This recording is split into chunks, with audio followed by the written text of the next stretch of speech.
Right next door to EBJC was this little house. She said, "That's JFS. I want you to come and see what we do." And I did, and I've been there for 31 years. My first job was to do the Passover program. There were 3 generations living in this townhouse with no furniture. And when we opened the door and they saw the packages, there were tears in their eyes. In 1997, I was president of JFS. Monroe was in this little office at the corner of this shopping center. I went to the board a number of times, and finally this space opened up and they agreed to move in. And we've been here ever since, and the thing is, we're now outgrowing this space because our programs are just blooming, blossoming. We have so many senior services that we have here. And if you look at the looks on the people's faces when they come into their little groups, it's just so heartwarming. They come here, they're elderly. This is sometimes their only means of socialization. And it's just a wonderful thing that we do in this office. And I'm so proud of that. That's one of my highlights of my presidency, was that we were able to move into this space. The youngest of the Holocaust are probably 75 to 80, if they were children during the Holocaust. Today's world, that's not old. At some point, they are going to need services. The services for the older Holocaust survivors are greatly increasing, and the money is not there.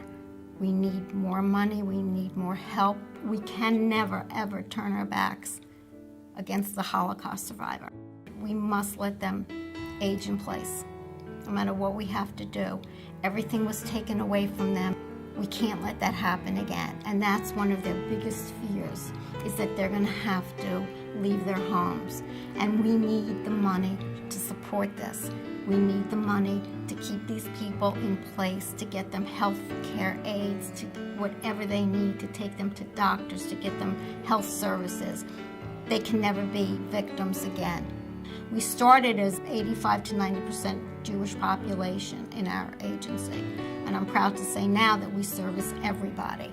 Now the numbers are changing, and we have programs for everyone who enters our door. Anyone who knocks on the door is helped. There are times when we have people who we are the only person that they see all day, and you just, it's so heartwarming to know what we do and how we help. I purchased a small agency from 2 nurses who wanted to leave the home health care business. I had serious illness in my family. At the time, both my sister and son were seriously ill, both unfortunately having since passed, and it was after their passing that I decided I wanted to do something more special with my life. I am the child of a Holocaust survivor. My mom is a survivor of Auschwitz, thank God still alive. And I think I always had a little bit extra in my life, something that gave me some extra spirit, a spiritual self that I greatly appreciate. And as much as it was something terrible, I was able to take good out of it. I produced a film called Oro Mach Frei, which tells the story of the Holocaust in Italy, most specifically about the Holocaust in Rome. And when I heard this rather fascinating story about a gold extortion, I found almost necessary for this story to be told. People need so much help when going through any kind of crisis, whether or not the crisis is big or little. And I think Jewish Family Services can be counted on for issues that people have in their home.